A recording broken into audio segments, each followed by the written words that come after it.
Today, let us study the words of God with the title, When Israel Was Strong and When Israel Was Weak. By examining the history of Israel, let us learn when Israel became a strong nation and why it was invaded by other countries when it became weak. Through this past history, let us learn the lesson God is giving us today. Let's take a look at Romans chapter 15, verse 4. For everything that was written in the past was written to do what? To teach us, who are living in these days. God showed us His will through the past history. It says, for everything that was written in the past was written to teach us. Then, by looking into the past history, we can learn when Israel became weak and when it became a strong nation. Let us take a look at Judges chapter 3 together. Chapter 3, verse 7 reads, the Israelites did evil in the eyes of the Lord. They forgot the Lord their God and served the Baals and the Asherahs. Let us continue to see the result that was brought about due to this situation.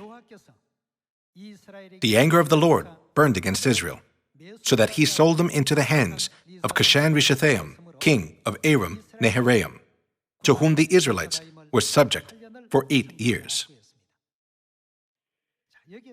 Here, we can learn a very important lesson. Whenever the Israelites forsook God, disobeying God's regulations, commands, and laws, they became weak. They were trampled on and plundered by other nations.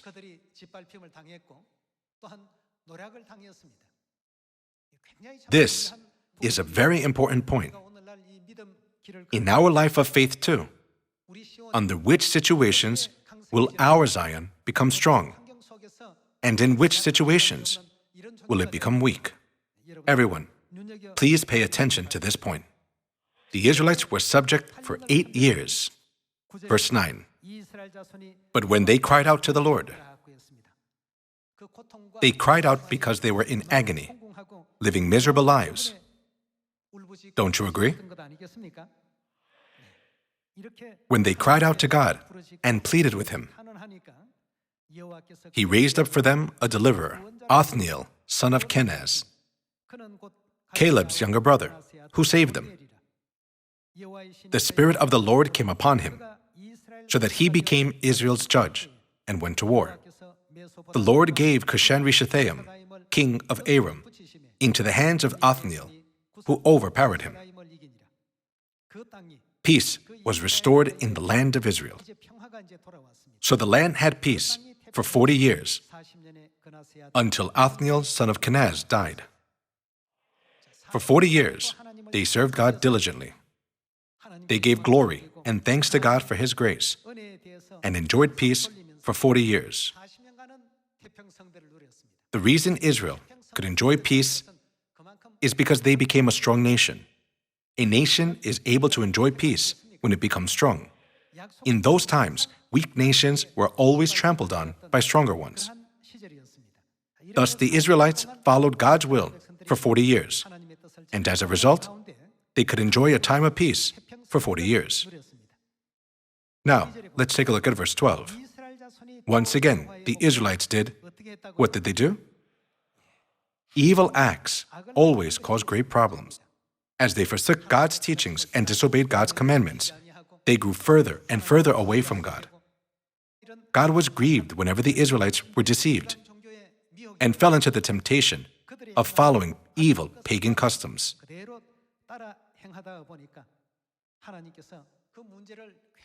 Let's look at verse 12 again. Once again, the Israelites did evil in the eyes of the Lord, and because they did this evil, the Lord gave Eglon, king of Moab, power over Israel, Getting the Ammonites and the Amalekites to join him, Eglon came and attacked Israel, and they took possession of the city of palms. The Israelites were subject to Eglon, king of Moab, for 18 years. The mighty nation of Israel became weak and subject to Eglon, king of Moab, for 18 years. In Judges, 1 Chronicles, and 1 Kings, throughout the history of Israel, we can see that Israel was either a strong nation or a weak and powerless nation. There was no in between. In what circumstances were they strong, and when were they weak? They became weak when they deserted God's regulations, commands, and laws. They were plundered and enslaved by neighboring countries. This history was repeated over and over again. Why is God showing us, who live in these days, the history of Israel? It is written in Romans chapter 15, verse 4, "For everything that was written in the past was written for what purpose? To teach us." Then, what lessons should we learn from God through the history of the Israelites recorded in the book of Judges? Whenever Israel obeyed God's commands, regulations, and laws, they were a strong and stable nation. Isn't this what God desires for us as well? Let's see verse 12 once again. Once again, the Israelites did evil in the eyes of the Lord. And because they did this evil, the Lord gave Eglon, king of Moab, power over Israel. Getting the Ammonites and Amalekites to join him, Eglon came and attacked Israel, and they took possession of the city of palms. The Israelites were subject to Eglon, king of Moab, for 18 years.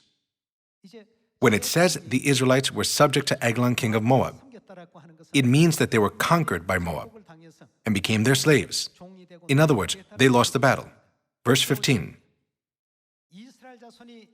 Again the Israelites cried out to the Lord, and he gave them a deliverer, Ehud, a left-handed man, the son of Gera the Benjamite. The Israelites sent him with the tribute to Eglon, king of Moab.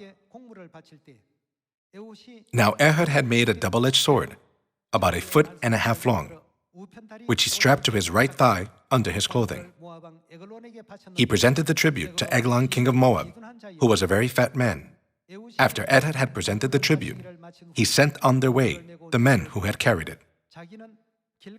At the idols near Gilgal, he himself turned back and said, "I have a secret message for you, O king."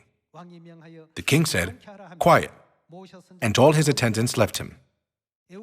Ehud then approached him while he was sitting alone in the upper room of his summer palace and said, "I have a message from God for you." As the king rose from his seat, Ehud reached with his left hand, drew the sword from his right thigh, and plunged it into the king's belly. Even the handle sank in after the blade, which came out his back. Ehud did not pull the sword out, and the fat closed in over it. Then Ehud went to the porch. He shut the doors of the upper room behind and locked them.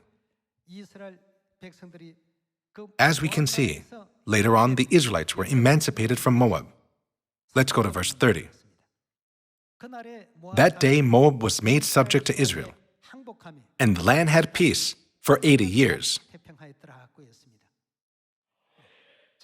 The history of Israel repeats again and again, leaving God, then returning to God. We can see that whenever they abandoned God, they were invaded by other nations.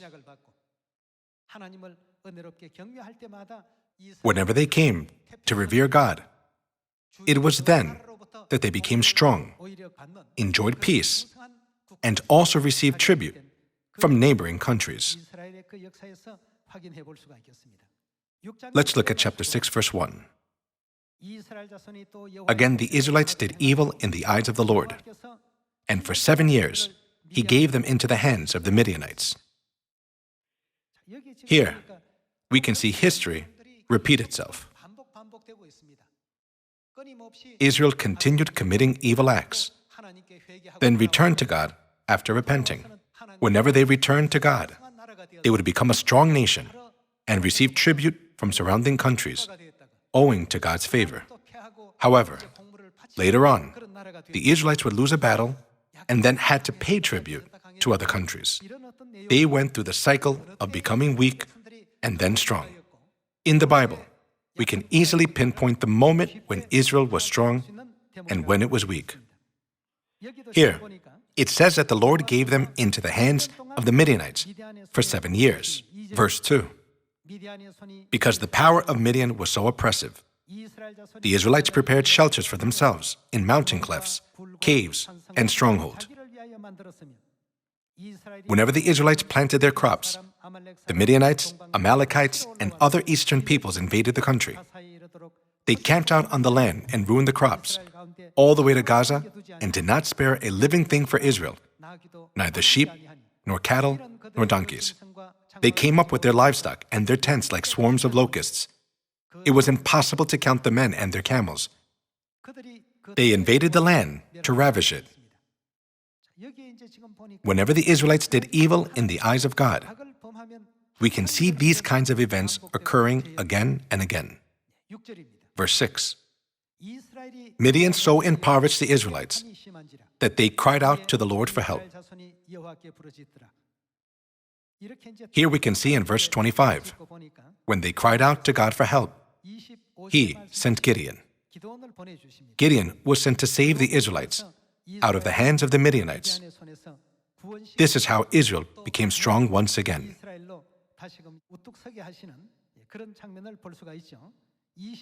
Let's go to verse 25. That same night, the Lord said to him, "Take the second bull from your father's herd, the one 7 years old." Then what should he do? Tear down your father's altar to Baal, and cut down the Asherah pole beside it. Then build a proper kind of altar to the Lord your God on the top of this height, using the wood of the Asherah pole that you cut down. Offer the second bull as a burnt offering. So Gideon took 10 of his servants and did as the Lord told him. But because he was afraid of his family and the men of the town, he did it at night rather than in the daytime. Gideon destroyed all the idols, and the 300 warriors defeated 135,000 Midianite soldiers by the grace of God. This can be seen in chapter 8. Let's go to Judges chapter 8, verse 10. Now Zebah and Zalmunna were in Karkor, with a force of about 15,000 men, all that were left of the armies of the eastern peoples. 120,000 swordmen had fallen. At this point, the victory was already determined. Gideon's 300 warriors destroyed 120,000 Midianite men. Among 135,000 soldiers, only 15,000 escaped, but they too were later destroyed. Eventually, the Israelites were freed and enjoyed peace for 40 years once again. Let's see chapter 8, verse 28. Thus Midian was subdued before the Israelites and did not raise its head again. During Gideon's lifetime, the land enjoyed, what did it enjoy? Peace, 40 years. Here, enjoy peace means that Israel became a strong nation again. And as a result, even the surrounding nations would not think about attacking them. Following this great victory, many people petitioned Gideon, "We wish for you and your family to rule over us for generations to come." Gideon answered the people of Israel, "Neither I nor my son will rule over you. God is the only one who will rule over you. Fear God and submit to Him." Gideon said this in verse 22. Because of this, there was great peace throughout Israel. Verse 22. The Israelites said to Gideon, "Rule over us." you, your son, and your grandson, because you have saved us out of the hand of Midian. But Gideon told them, I will not rule over you, nor will my son rule over you. Only who will rule? Only the Lord will rule over you. What happened when Israel obeyed?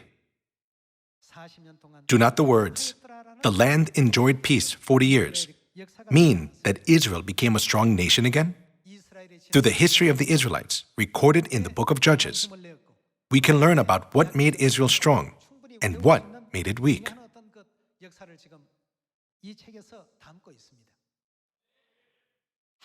When Israel followed God's commands, teachings, and guidance, they became such a powerful nation that other countries dared not oppose them. However, when they committed evil acts, which were forbidden by God's laws and commands, their strength immediately deteriorated. Now, let us look at the time before the Judges by looking into the history of Joshua. As we have seen, throughout all ages and history, the nation of Israel became weak whenever they came to sin against God. Let's confirm this in Joshua chapter 7. Joshua chapter 7, verse 1.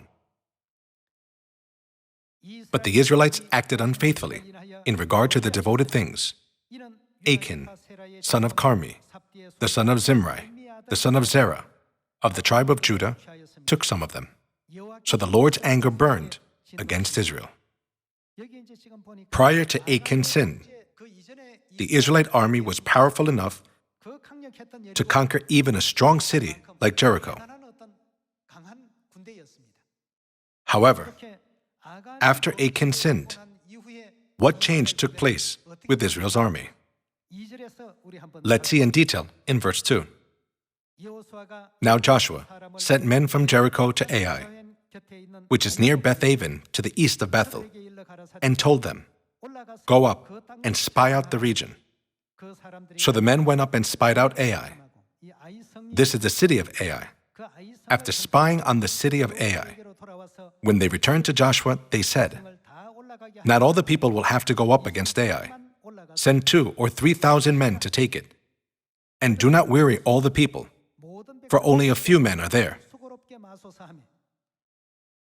So about 3,000 men went up. But they were routed by the men of Ai, who killed about 36 of them.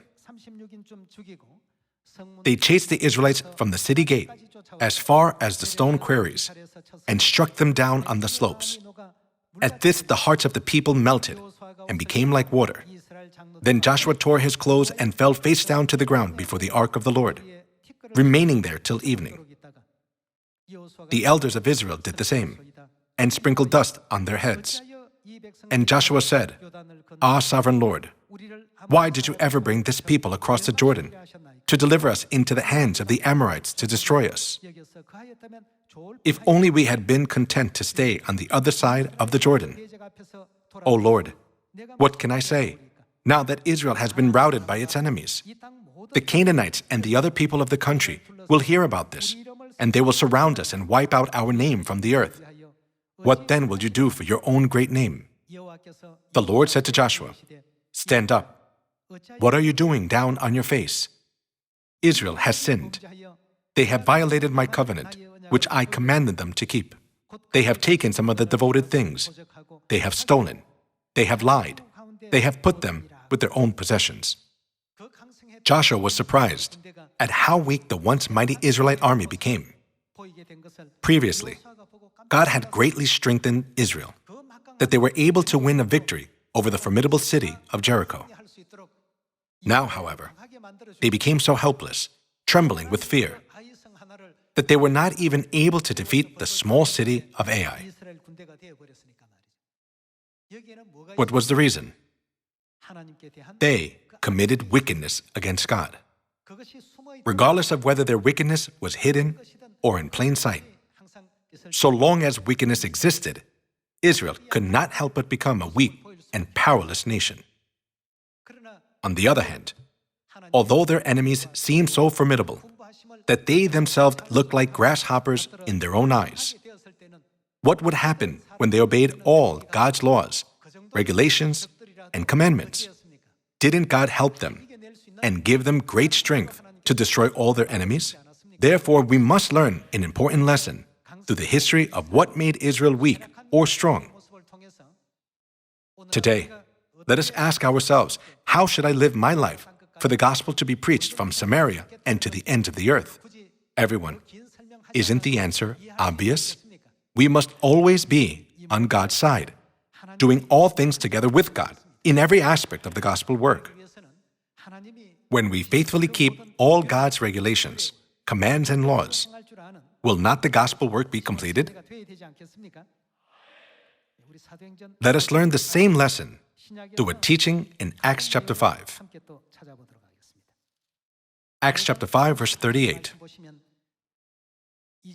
Therefore, in the present case I advise you, leave these men alone. Let them go.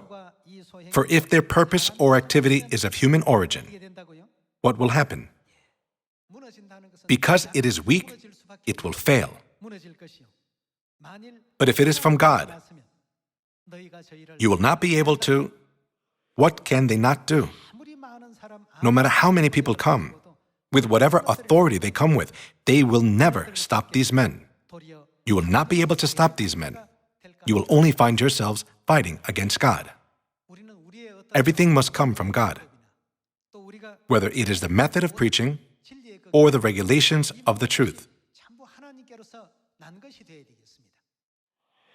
The gospel work cannot help but fail if any aspect of the gospel work originates from personal opinions, philosophy books, or teachings from the world instead of from God. Doesn't life, death, curse, blessing, and strength originate from God? If we live according to God's words, preach according to God's teachings, and live a life of faith according to God's will,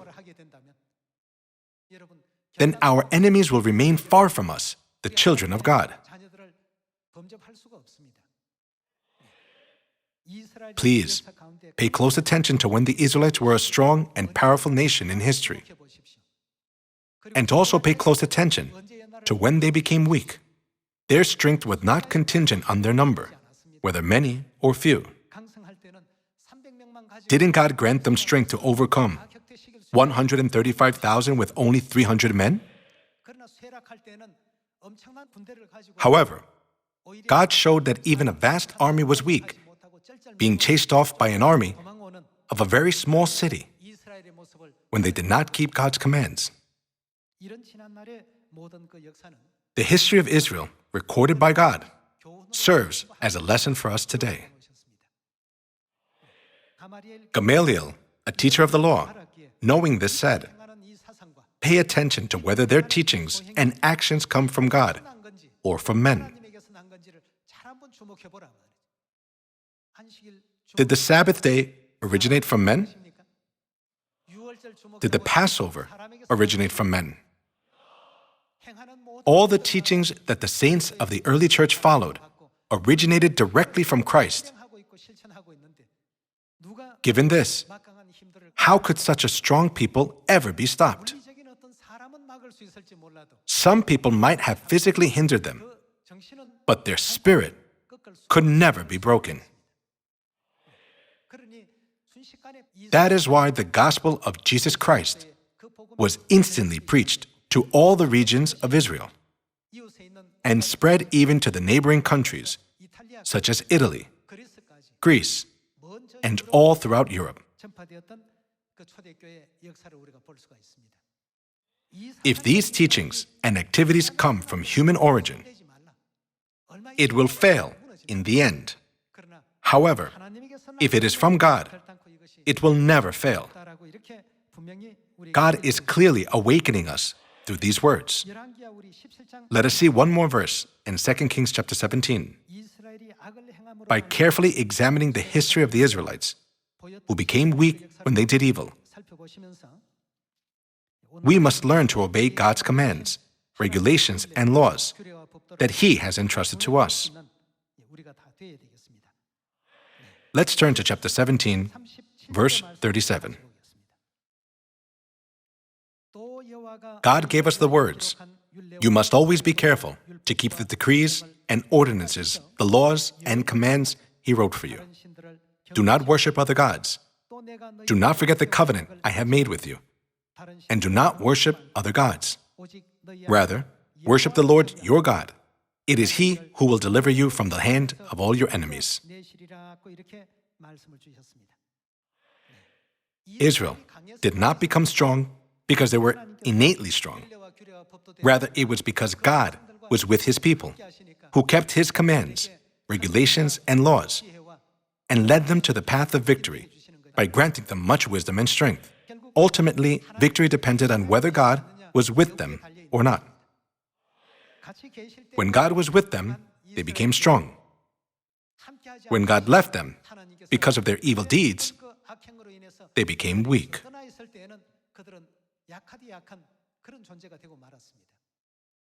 Let us graciously and beautifully obey all the words of God, such as the New Covenant, and all the teachings God has commanded us, so that we may become strong through the invisible help of God's power, and preach the gospel from Samaria and to the ends of the earth. Let us suppose a soul is at a crossroads between Satan and us, and we are both fighting for his life. Can't we lead him to salvation and be victorious when we are strong? By ourselves, we cannot be victorious in the fight against Satan. Who can give us strength and lead us to victory? It is only possible when we are clothed with the power of God. For God to be pleased with us and help us, we must forever obey the words, be careful to keep all the decrees, commands, and laws given by God, as recorded in the Bible.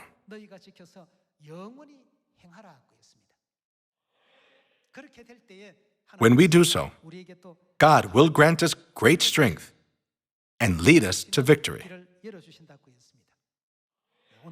Today, through the history of the forefathers of faith, we have all come to realize the situations in which Israel became strong and when they became weak.